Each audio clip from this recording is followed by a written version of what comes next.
pagiging mapagpuri, no, pagiging maunawain, mapagpatawad, mapagmahal sa kapwa, mapaghangad na makita ang kalooban ng Diyos, and so on. Yung pagiging maruming isipan, natabunan. Hindi nawala, pero natabunan. Kaya para matulungan natin ang ating kanya-kanyang sarili, hindi tayo nadi-discourage. Di ba?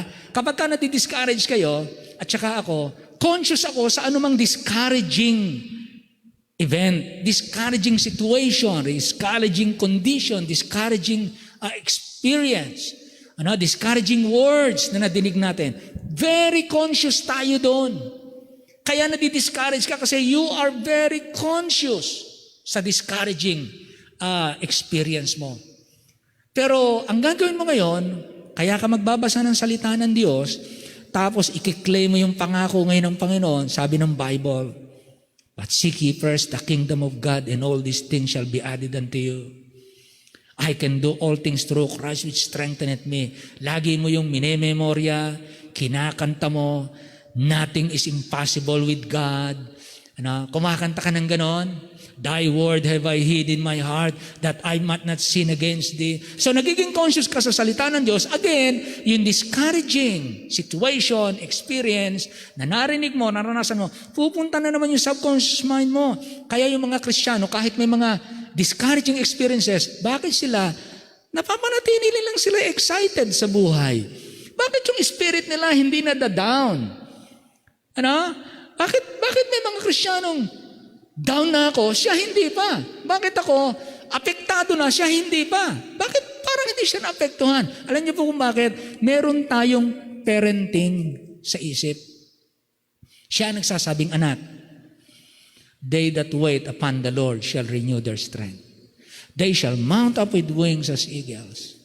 And so on. They shall run and not be weary. They shall walk and not faint. Wait in the Lord. I say, wait on the Lord. So pag lagi kang conscious ngayon sa mga salita ng Diyos na memorize mo, nabasa mo, nire-remind ng Holy Spirit, doon ka naging conscious. Yun ang nagpapalakas sa'yo para kanyang binibigyan ng pakpak uli. No? Para lumipad at pumailang lang. Mas mataas ka ngayon sa sitwasyon. Mas mataas ka sa problem. You have peace. Bakit? Mas mataas ka dun sa bagyo. May bagyo sa ibaba, pero nasa ibabaw ka ng bagyo. Because you are flying like an eagle. Ganyan po ang kagandahan ng eagle, mga kapatid. Napakataas niyang lumipad. Siya lamang ang pwedeng lumipad na nakadirekta sa araw ang kanyang direksyon. Siya lang. Walang ibon na kagaya niya. Kaya pag binanggit ang eagle sa Bible, ito'y tumutukoy sa kagandahan ng ginagawa ng Diyos sa mga taong naghihintay sa Panginoon. So mga kapatid, we will go forward, and we will go forward by knowing what we have in this book. You have the complete revelation of God's Word, the preserved Word of God, the inerrant, infallible, reliable, trustworthy, inspired King James Bible. Ang inspired po yung original, sinasabi natin. Yung original po ang inspired. We have the preserved Bible. Kaya lahat po ng kalooban ng Diyos, ipinaserve niya rito. Hindi niya tayo pinabayaan na walang kanyang salita. Kaya kumpleto po tayo, mga minamahal. Love this book. Do not doubt this book. Laging sinasabi ng mga mangangaral, ang aklat na ito ang maglalayo sa atin sa kasalanan. O ang kasalanan ang maglalayo sa atin sa aklat na ito. Kaya kung meron po kayong aklat na katulad nito sa bahay, huwag niyo pong payagan na inyong aklat ay patung-patungan lang ng kung ano-ano. Patungan ng pinagkapihan, patungan ng mga suklay, patungan ng kung anong ipinapatong dito. Huwag. Magkaroon po tayo ng mataas na paggalang sa ating Biblia. Mahirap po na kapag ka ang Bible nasa ilalim lang ng ating kilikili, pero wala sa ating puso. Maraming Kristiyano, ang Bible nasa ilalim ng kilikili, wala sa puso. Hindi po dapat mangyari yon. Naalala ko po ang isang mangangaral, sabi niya, hindi ko pinapayagan ng salita ng Diyos ay ibaba ko sa aking sinturon. Alam niyo po, mga Muslim, hindi nila binabayaan ang kanilang Quran nakababa. Laging nakataas. Tayo naman, di ba, minsan ginagawa lang natin pagka umaambon, pinatatalakbog natin. Well, siguro po kinakailangan lalo nating maunawaan, Lord, paano ko igagalang ang salita ng Diyos? Pagkatapos ko itong basahin, hindi ko ito basta-basta kung saan itapon, kung saan ihagis, kung saan ilagay. Minsan yung pera natin, mas meron pang mas magandang lalagyan kaysa sa ating Bible. Ang Bible kasama ng mga labahin. Andiyan ang mga labahin kasama ang Bible natin. Magkaroon po tayo bilang mga mananampalataya, we go forward on how we value the holy things of God. Mga bagay. Lahat tayo we learn, lahat tayo nakakalimot, pero lahat tayo dapat palalahanan at lahat tayo dapat dumago. Sa mga kapatid, naniniwala tayo na taglay pa rin natin ang kumpletong salita ng Diyos. Ito ang kinatatakutan ni Satanas. Pag nagtapat tayo dito, hindi tayo maliligaw. Ito ang inyong katibayan. Ito ang backbone ng simbahan. Pag inalis mo ang pundasyon, ang salita ng Diyos, kaya nga sabi ng Bible, if the foundation be destroyed, what can the righteous do? Kapag ka ang pundasyon ay nasira, ano pa magagawa ng matuwid? And this is our foundation. Nagtayo tayo ng bahay sa ibabaw ng bato, siyang nakinig at sumunod sa salita ng Diyos ay katulad ng taong matalino na nagtayo ng bahay sa ibabaw ng bato. Hinampas ng hangin, hinampas ng ulan, hinampas ng baha. Hindi bumagsak dahil matatag ang kanyang pinagtayuan, salita ng Diyos. Ama naming Diyos, maraming salamat po sa unang pag-aaral po namin ng aming mga major doctrines na every Wednesday amin pong tatalakayin. At dalangin po namin na ang pag-aaral na ito ng iyong salita magdagdag ng lalong pagmamahal sa iyong mga anak at pagpapahalaga sa Word of God.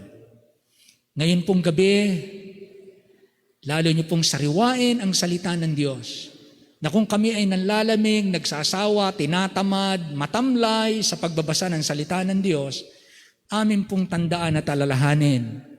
Ito ay nagkaroon ng black cover dahil madilim ang dinaanan para makarating sa amin. Naglagay po ang iba ng kulay pula upang ipakita na nagbubuo ng maraming dugo bago makarating sa amin ang salita ng Diyos. Hindi po madali para ang salita ng Diyos makarating sa Pilipinas. Maging sila Braulio, Manikan, na mga unang baptista ng 1900 na magpunta po rito upang ibahagi ang salita ng Diyos na naligtas mula sa Espanya, sa Barcelona, ay nagpunta rito upang ibahagi ang salita ng Diyos. Ang unang attempt mo ng mga Kristiyano, nilason po sila. Pero ikaw po ay mabuti na hindi mo pinahintulot na mahinto ang pagpupursige ng iyong mga anak. At isang araw natayo ang unang Baptist Church sa Haro, Iloilo. Salamat po sapagkat ikaw ay kumikilos. Salamat po, ginamit mo rin ang Amerika upang magsugo ng mga teacher sa Pilipinas. At ang unang mga teachers na kanilang ipinadala ay hindi lamang mga teacher sa education, kundi sila po yung mga missionary na ipinadala sa Pilipinas. Salamat po ng marami, Panginoon. Ngayon, tinatamasa namin ang liwanag.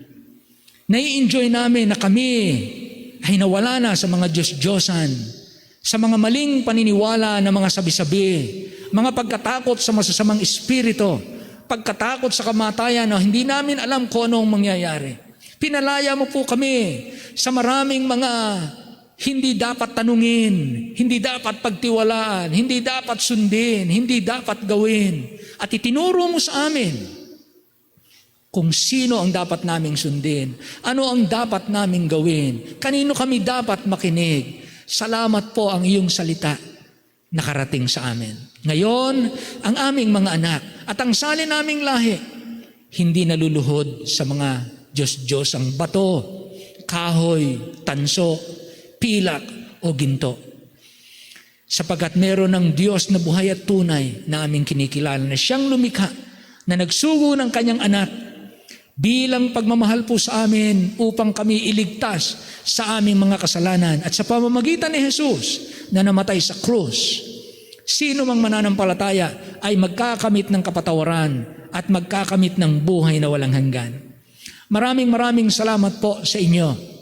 Ang salita ng Diyos ay tunay naming kayamanan. Kagaya ng sinabi ni David, pinahalagahan ko ang iyong salita ng higit pa sa aking pagkain. Ang Diyos mismo ang nagsabi, itinaas ko ang aking salita ng higit pa sa aking pangalan. Kaya Panginoon, kung napakahalaga ng salita ng Diyos sa iyo, nawa kami na iyong mga anak, lalo naming bigyan ng higit na pagpapahalaga ngayong kami nakakilala na. I-bless niyo po ang bawat isa. Nawa matutunan naming manginig. Matutunan naming manginig sa takot sa malaki ng paggalang namin sa salita ng Diyos na hindi namin ito basta-bastahin. Hindi namin basta limot-limutin. Basta katamad-tamaran ang salita ng Diyos. Parang binaliwala namin ang maraming nagbuwis ng buhay para makarating po ito sa amin. Kaya Panginoon, turuan niyo po kami na huwag maging mga pabaya sa katotohanang ipinagkatiwala mo sa iglesia at sa aming pamilya. Maraming salamat po sa pagmamahal mo sa amin. Ito po ang magiging katibayan ng aming paninindigan at siyang magbibigay sa amin ng matuwid na lakad na hindi po ang sino man, kanino man, kailanman, ikaw lamang Panginoon. Maghari ka sa aming buhay, pagharian niyo po kami at kami po ay yung sakupin ng lubusan. Ito po yung aming hiling at dalangin na nagpapasalamat sa pangalan po lamang ng aming Panginoong Hesus. Amen. Amen. Maraming salamat po. Nawa po ang salita ng Diyos ay lagi nating pahalagahan. Sa susunod po mga kapatid, meron po ako dito na sinusunod na I think nahulog yung aking note. Na meron akong pamphlet. Susunod po is the doctrine of God. We'll talk about God Himself. Kaya the doctrine of God, doctrine of the Holy Spirit, doctrine of the Son, and so on. Lahat po ng major doctrines, pag-aaral natin every Wednesday. At mauulit yun naman yan naman ay nakarecord. At kayo ay, kung maaari, mabibigyan ko kayo ng kopya para ito pong lahat ng pinag-aralan natin. Ilalagay ko sa ating group chat, no, para po ito po, itong diniscuss ko dito, ilalagay ko sa group chat para ma-avail nyo. Para pagka kayo magdi-disciple, ito na rin ang gagamitin ninyo. Pwede niyang putol-putulin, hindi makinakailangan lahatin niyo yan, pwede niyang putol-putulin yan. Pero magandang lesson po yan sa atin. Tayo po tumayong lahat at tayo po ay magsiawit. Awitin natin, the word have I hid in my heart that I might not sin against thee. Amen. Sige, the Bible stands. Okay, the Bible stands.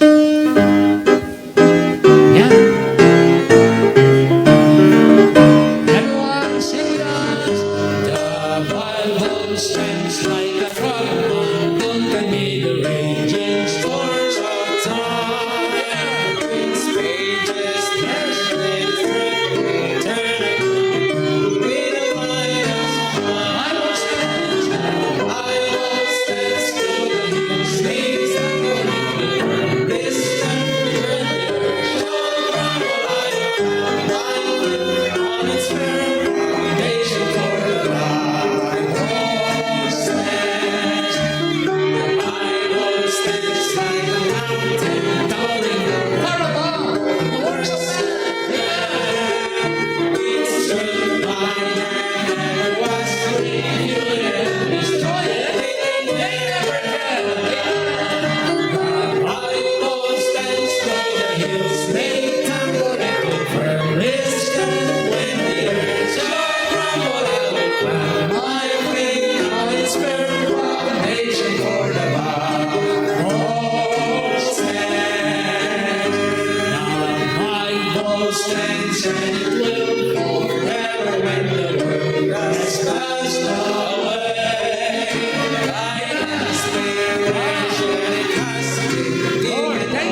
Purihin po ang Panginoon. Tayo po magpasalamat sa Panginoon. Brother Julius, halika, will you please? Pagpasalamat, ipanalangin ang ating mga kaloob at ang ating mga kapatid. Amen. Amen. Manalangin po tayo. Ama naming Diyos na dakila sa lahat, salamat po sa gabing ito na inyong ipinagkaloob sa amin sa panahon na kami ay binigyan nyo ng kalayaang sumamba at purihin ang iyong banal na pangalan, Panginoon. At Amen. higit sa lahat, salamat po sa natapos naming pag-aaral na iyong salita. Salamat po kay Pastor Conway sa kanyang pag-expound ng major doctrine ng Panginoon, ng inyong salita, Panginoon Diyos. Yes, At po. pinapasalamatan at pinupuri namin kayo, Lord, dahil you have given us the sure word of prophecy. Dahil dyan ay kami po ay may buhay na pag-asa ng buhay na walang hanggan sa langit. Po. Dahil ng iyong salita, Panginoon, ay pinahayag niyo sa amin. Salamat, Lord, sa kabutihan at katapatan niyo sa amin, Panginoon, na i-preserve niyo yung salita libu-libong taon nang nakalipas, Panginoon. At Amen. hanggang ngayon nakaabot sa aming kapanahunan. Kaya, Lord God, amin pong hinihiling sa oras na ito na bigyan niyo po kami ng katalinuhan at tulong mula sa banal na Espiritu na bigyan na kami, Lord God, ng pag-ibig at pagmamahal sa iyong salita na katulad ng sinabi ni Job ay we will treat the Word of God more than our necessary physical food, Panginoon. Yes, po. Lord, tulungan niyo kami na i-apply ang lahat. Kung hindi man namin ma-apply lahat ng prinsipyo na yung salita, tulungan niyo kami, Lord, na maging isabuhay namin ang iyong salita, Panginoon. Yes, Upang po. hindi katulad ng sinabi niyang salita ay your precepts ay siyang magbibigay sa amin ng pagkatuto upang mamuhay, Panginoon, ng naayon sa inyo. Amen. Patawad, Lord, sa aming pagkukulang at sa amin pong pagbibigay ng mga kaloob. Pagpalain niyo po, Panginoon, ang offering, gayon din po ang giver, Panginoon. Yes, Patuloy niyo pong pagpalain ng iglesyang ito sa layunin na makapag-reach out pa sa mga kaluluwang hindi pa po nakakilala sa inyo, Panginoon. Maraming salamat po sa pangalan ni Jesus. Amen. Amen. Amen. Amen.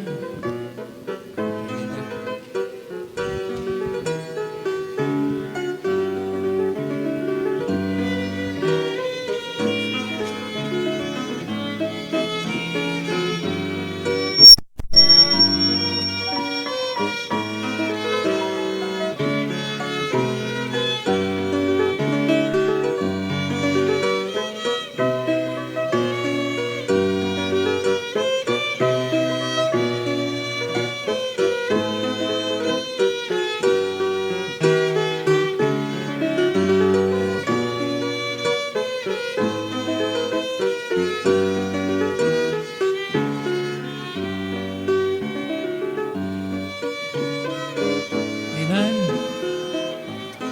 Okay po, tayo po ay tumayong lahat. Tayo po ay magwawakas sa panalangin. Pero bago tayo magwakas sa panalangin, gusto kong alalahanin natin ang iba nating pagpe-pray na magka-closing prayer, Brother Ulysses. Closing prayer ka. Pero pagpe-pray ko po muna, iba nating mga kapatid, Brother Pastor Oting, Pastor Laureta, na may sakit. Sino po yung alam nyo may sakit na dapat natin pag-pray? Sister Edna, sino? Sister Lydia,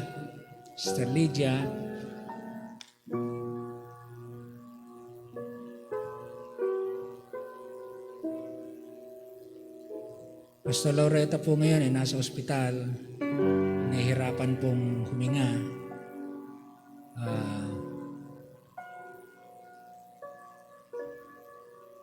Sister Lydia. Sino? Nancy?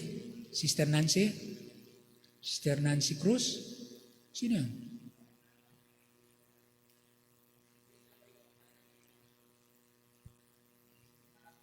Hindi ko madinig, Brad. Lumapit-lapit ka na. Nanay ni Rachel May. Sister Nancy. Sino pa po? May naalala pa kayo? Na may mga karamdaman? Natin pag-pray. Sister Achi. Meron pa? O, bukod sa may sakit, meron pa kayong concern? Pray po natin yung ating mga for baptism, yung tinuruan ko po ng baptism last Tuesday, last Tuesday, yung mga magwawalis, na mga tumanggap na yun sa Panginoon yung mga bisita natin dito. So meron pong nag-decide na magpabaptize, kung hindi ako nagkakamali, 5 o 6 for baptism. Kaya pag-pray natin yon, yung for baptisms na yon. At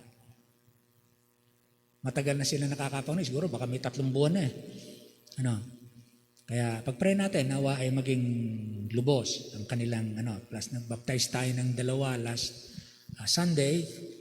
Patuloy po na ang Panginoon ay magdagdag sa nagliligtas. Ngayon, kaya ko po ito tinuturo, itong major doctrines na ito, una, para sa mga bagong mananampalataya at tayo na tuwing Wednesday, kasi kayo rin ang nasa Sunday, kayong mga narito ng Wednesday. Pero hindi lahat ng nasa Sunday, nasa Wednesday. So itinuturo ko ito, major doctrines na ito, para ito rin ang iyong pangdidisciple. Halimbawa, bagong saved si Benji. Alika, Brother Benji, bagong saved ka Gusto kong mag-aaral tayo. I-assign ko sa inyo si Benji, meron na kayong lesson ngayon. Diniscuss na muna natin bago nyo i-disciple sa iba. Kasi ituturo nyo ito. Ito ang ating paniniwala. Kaya ito, ilalagay ko po ito sa ating group chat. Siguro sa discipleship, gagawa tayo ng account natin sa discipleship para doon lang yon. Doon lang ipadadala itong mga lesson. Walang maraming usap doon huwag kayo mag-usap-usap doon. Magtanong na lang kayo, ipe-personal nyo na lang sa akin. Huwag doon para hindi mapuno ng mga usap-usapan doon. Yung account na yon para doon ko ipadala yung lesson. Para kung gusto nyo makita yung lesson, bubuklatin nyo doon. Andun yung mga lesson. Okay po? Yon. Ngayon, pwede nyo itong gawin. Gagawin ko rin po ito sa mga driver. Itong lesson na ito rin ang gagawin sa mga driver. Fill in the blanks. Kaya itong mga narito, lalagyan ko lang yan ng blanco. Tapos sasagutan na yung driver. Ang mga driver, umokay na sila. Willing sila. Kaya sisimulan sa kanila. Sunod, 3 kasi, tatlong grupo na ng tricycle driver meron tayo. 3 grupo ng mga magwawalis. Tapos 2 grupo ng mga squatter. Isa sa pulis, isa sa MMDA. Ngayon, kinukulang na yung ating panahon. Kaya kinakailangan mag-split. Kinakailangan magdalawa na ng grupo. Lumalaki po, dumadami. Kaya para masapatan at magampanan po natin, dadating po tayo doon. Kaya kung kayo po ay willing maging part, just let us know para madagdagan tayo ng sasakyan. Kasi isa pang nagiging problem sa sasakyan. Pagka may time na ako medyo nahihilo-hilo ako, hindi ako makabagbangon na maaga, hindi na ako nakakasama sa kanila. Ngayon, hindi magamit yung sasakyan. Kasi nasunod na ako 6:00 na. Dito na sa Green Heights. Kaya dito na kami nakakatagpo. So salamat sa mga kapatid na maaga, mga malalakas pa. Kayang-kaya pa nila. Salamat sa inyo. Sige po. So pagpe-pray ko muna to bago. Halika dito, Brother Ulysses. Dito ka na mag-closing prayer kahit dito ka sa unahan. Mag-closing prayer. Pagpe-pray ko lang muna ito. Yung ating mga concern. Ama naming Diyos, kami po ay lumalapit po sa inyo para po sa aming mga kapatid na ngayon po ay nasa kalagayan pong nangangailangan sila ng tulong. Ang iyong makapangyarihan, mapagbiyayang kamay ng pagpapagaling. Lord, humihiling kami na pagkalooban niyo po sila ng ibayong lakas, ibagong sigla.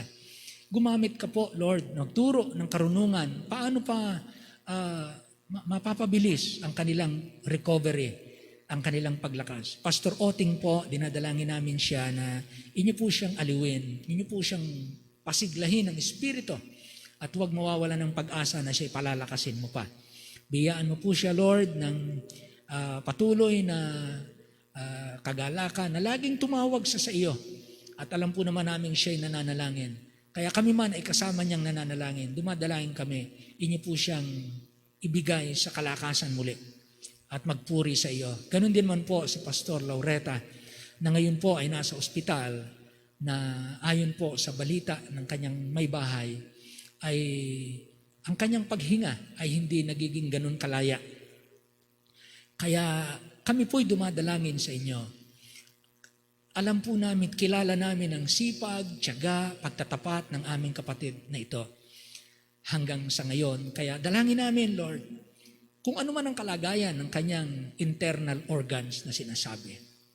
Kung saan mang bahagi siya'y napinsala, mangyari po na sa pangalan ng Panginoong Hesus, tingin mo ang aming dalangin, na siya'y pagalingin at gumawa ka ng himala na ang kanyang baga o ang kanyang anumang napinsalang bahagi ng katawan ay bigyan niyo po ng himala ng kagalingan. Bigyan niyo po siya ng iinumin o gagamitin, maging ang mga panalangin pong sama-sama, ay dinggin niyo po at kahabagan. At gamitin niyo siya para sa kaluwalhatian mo na ang hindi na kaya ng ospital o ng gamot ay pwede mo pa ring sagipin at gumamit ka uli ng mga maaring doktor o mga kapatid, maaring may halamang gamot o maaring pahinga at mga panalangin po, dinggin mo.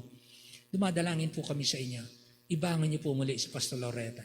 Kagaya po ng ginawa mo kay Pastor Gonzales na tinanggihan na po, inilabas na sa ospital, pero ibinangon mo po muli. Salamat po.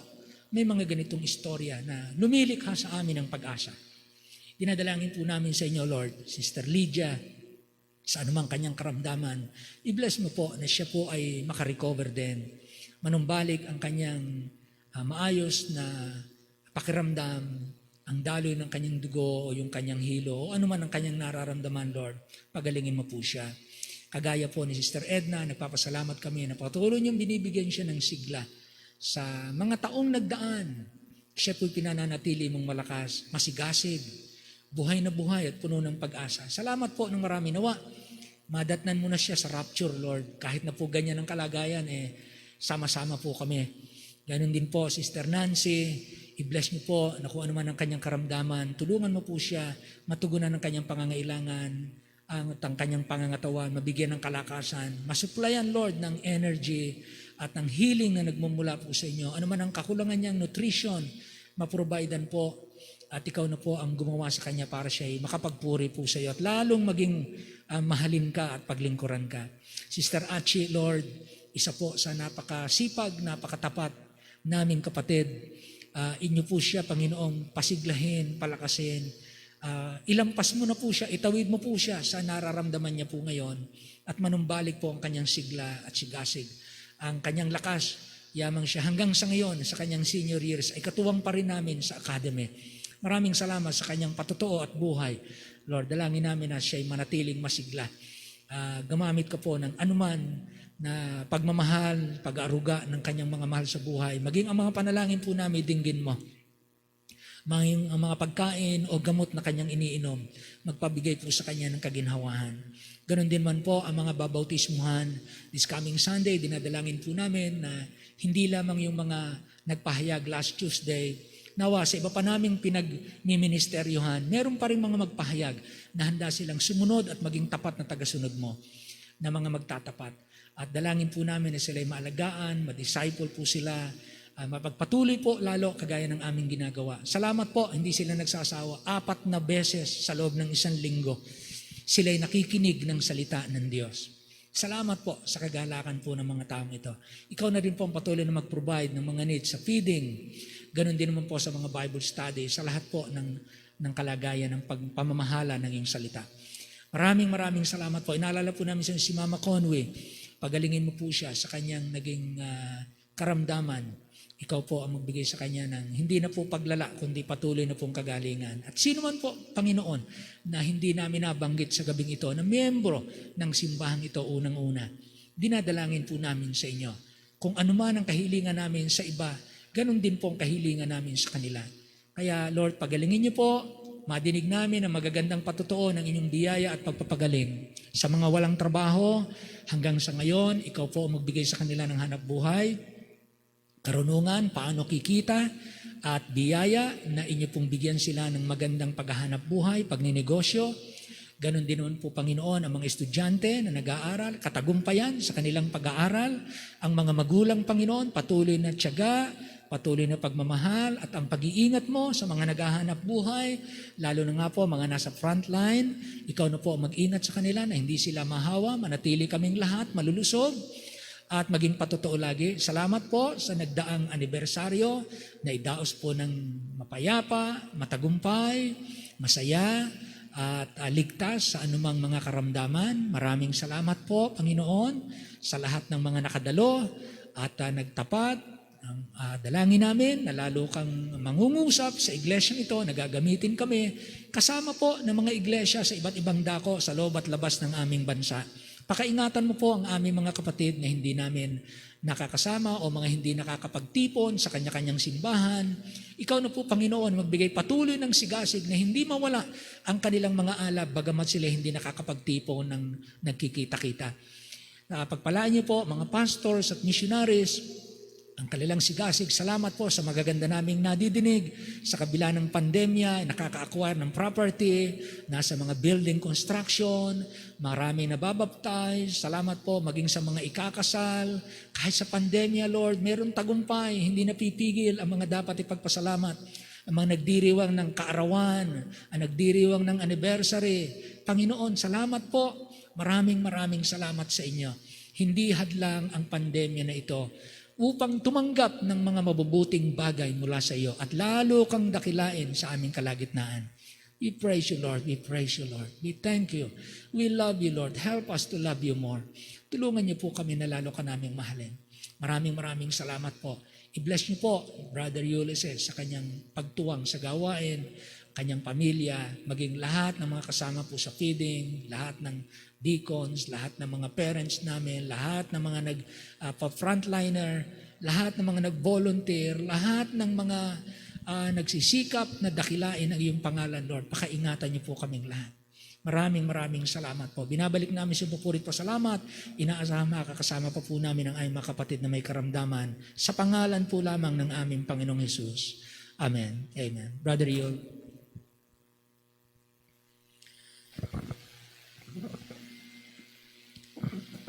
Hello. Tayo po'y patuloy na manalangin. Dakilang Panginoon, maraming salamat po sa gabing ito. Tunay na kayo lang po, Panginoon, na aming pong dinadakila. Kami pong lahat ay nagpapakababa, humihingi ng inyong biyaya. Yes, Lord. Tulungan niyo po, Panginoon, ang aming mga kapatiran na meron pong mga karamdaman, Panginoon. Maging ang mga pastor po. Kayo po, Panginoon, ang siya pong aming dakilang manggagamot. Yes, Lord. Salamat po, Panginoon, sa inyong banal na salita. Amen. Na sa inyong salita, Panginoon, nakikita po namin ang inyong katapatan. Salamat po magmula sa Old Testament hanggang sa New Testament, Panginoon. Napakadakila po ninyo. Salamat po, Panginoon, sa inyong pag-iingat po sa amin. Amen. Tunay na kayo ay buhay sa amin. Sa aming mga puso, Panginoon, ang inyong salita ay patuloy niyo pong bigyan ng kagalakan ito. Bigyan po sa aming isip ng kaliwanagan, Panginoon. Yes, po. O banal na Espiritu, tulungan niyo po kami.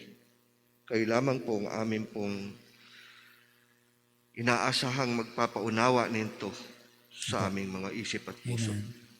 Salamat po sa gabing ito, Panginoon. Salamat po sa aming pastor.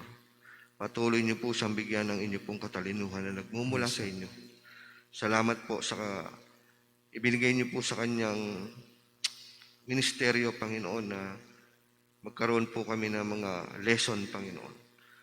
Maraming salamat po sa inyo na inilagay niyo po sa puso na aming pastorian. Patuloy po namin dinadalangin yan, Panginoon, na magamit po namin, Panginoon, sa mga kaluluwa namin pong tuturuan. Yes, po. Ingatan niyo po, Panginoon, ang mga gawain sa magawalis, sa mga pulis, sa MMDA, lahat po, Panginoon. At nawa ay huwag niyong hayaan, Panginoon, na ang dyablo ay umadlang sa mga gawain yan. Kundi dalangin po namin, Panginoon, na magdagdag pa po kayo, Panginoon, ng aming pong gagawin para sa inyo. Yes, po. Yes. Hanggang sa inyo pong pagbalik. Muli po, kami po ay nagpapakababa sa inyong harapan. Kayo lamang pong aming tinataas. Amen. Patawad po sa lahat ng aming mga pagkakasala at pagkukulang sa inyo. Sa pangalan po ng Panginoong Hesus. Amen. Amen. Maraming salamat po. Magandang gabi po sa lahat ng nakasama namin sa live streaming online. Maraming salamat po sa lahat, lalo na mga nakadalo sa gabi ito. Purihin po ang Panginoon.